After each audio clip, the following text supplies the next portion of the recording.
Good morning. Right, today we are back in my home county of Essex. I'm in a little village called Tolleshunt D'Arcy and I'm at St Nicholas Church, and we are here to see the final resting place of two of the victims from the 1985 Whitehouse farm murders, and that is Neville and June Bamber.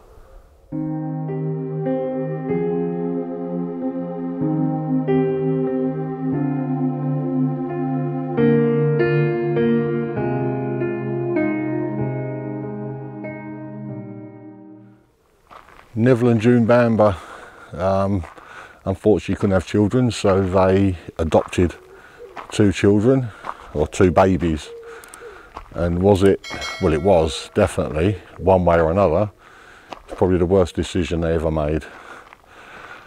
But anyway, I shall tell you a little bit about that now, while I show you around this very, very tiny little churchyard. But it's a beautiful church. I mean, you look at this church behind me here. Look at that. It's got these unusual battlement type things up top here. But anyway, as I said, I'm going to get a brolly up because it's just the heavens have just opened. So I'm going to get a brolly up and I'll show you around this little churchyard while I tell you about the case. Ralph Nevill Bamber, known as Neville, born 8th of June 1924, 61 when he died, was a farmer, former Royal Air Force pilot and magistrate at the local Witham Magistrates Court.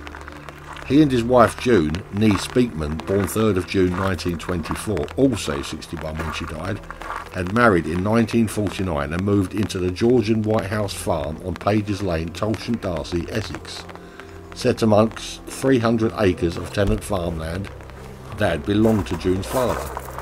Neville was a well-built man, 6 foot 4 inches tall and in good physical health. Unable to have biological children, the couple adopted Sheila and Jeremy as babies. The children were not related to each other. June suffered from depression and had been admitted to a psychiatric hospital in the 1950s, including in 1958 after Sheila's adoption, where she was given electroshock therapy at least 6 times. In 1982 she was treated by Hugh Ferguson, a psychiatrist who later saw Sheila.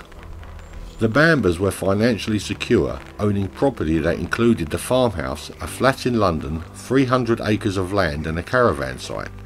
The couple gave the children a good home and private education, but June was intensely religious and tried to force her children and grandchildren to adopt the same ideas.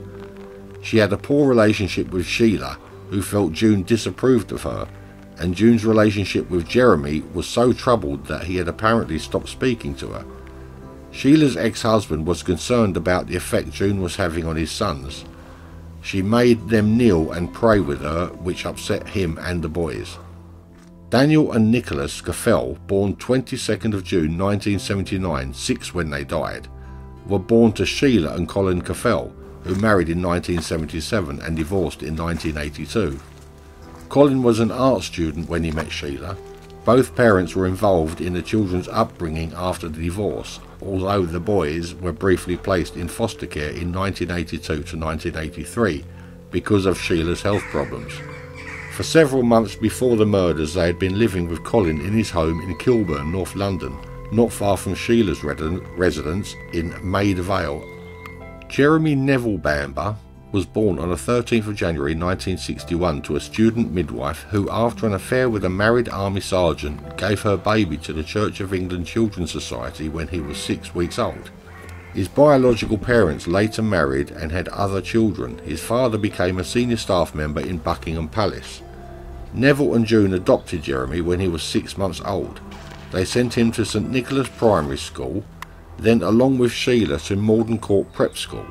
This was followed when he was 9 in September 1970 by Gresham's School, a boarding school in Holt, Norfolk, where he joined the cadet force. Jeremy was apparently unhappy at Gresham's because of bullying and other factors.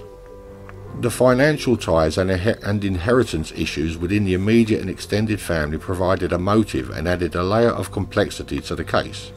The Bamber's company, N&J Bamber Limited, was worth $400,000 in 1985. That is £1,061,016 in 2021.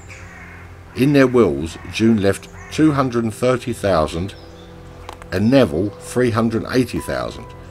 During the trial, the court heard that the Bambers had left their estate to both Jeremy and Sheila to be divided equally. In addition, Neville's will had said that to inherit, Jeremy had to be working on the farm at the time of his father's death. The court also heard from the mother of Jeremy's girlfriend that he had been saying June wanted to change her will to bypass him and Sheila and leave her estate to Sheila's twins instead. On Sunday the 4th of August 1985, 3 days before the murders, Sheila and the boys arrived at Whitehouse farm to spend a week with Neville and June. The housekeeper saw Sheila that day and noticed nothing unusual. 2 farm workers saw her the following day with her children and said she seemed happy.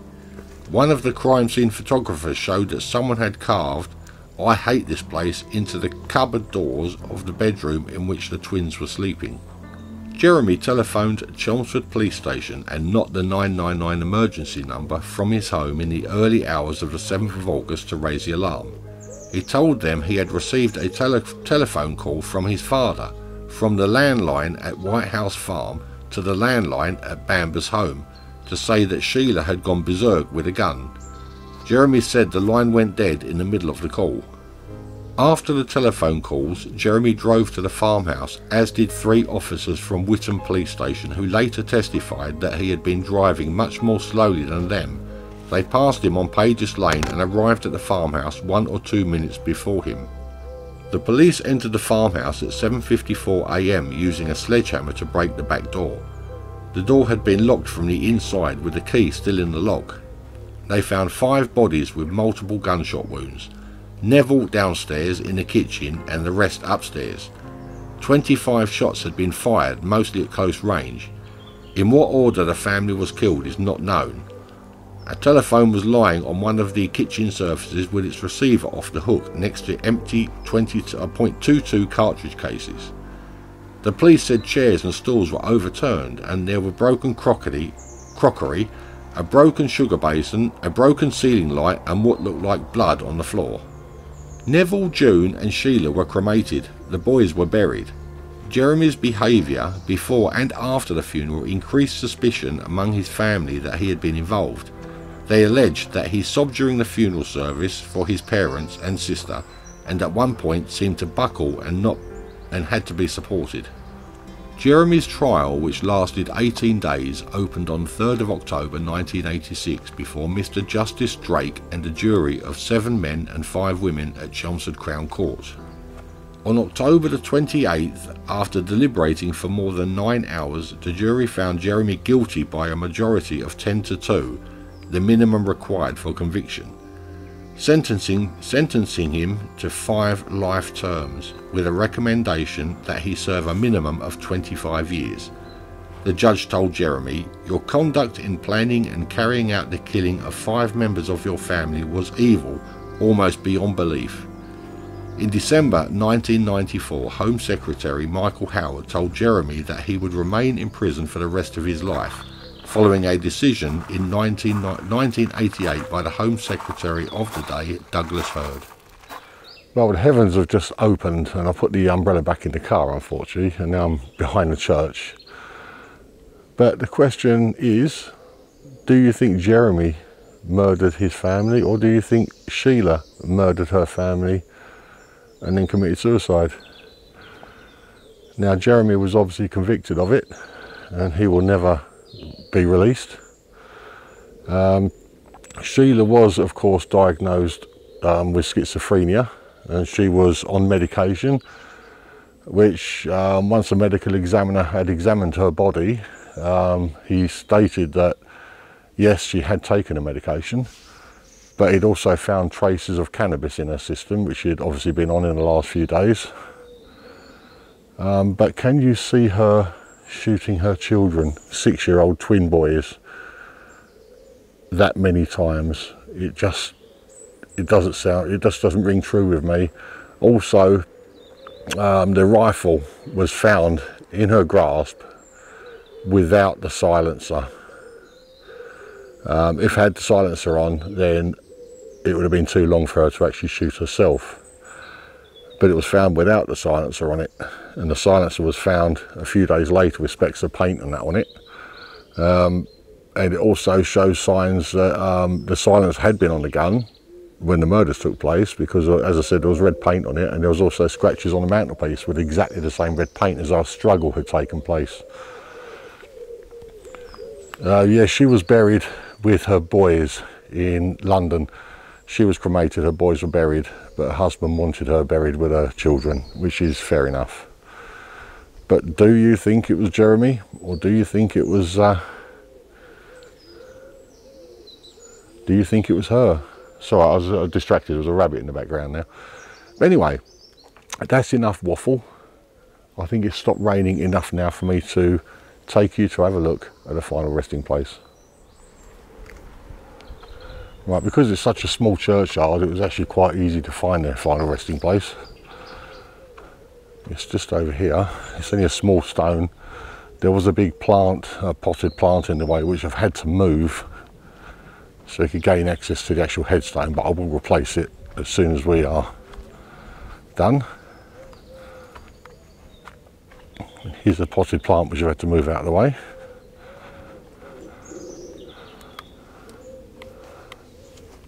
And here is a final resting place of Neville and June Bamber, in loving memory of Neville and June Bamber, both aged 61 years, tragically taken from us 7th of August 1985, forever with the Lord.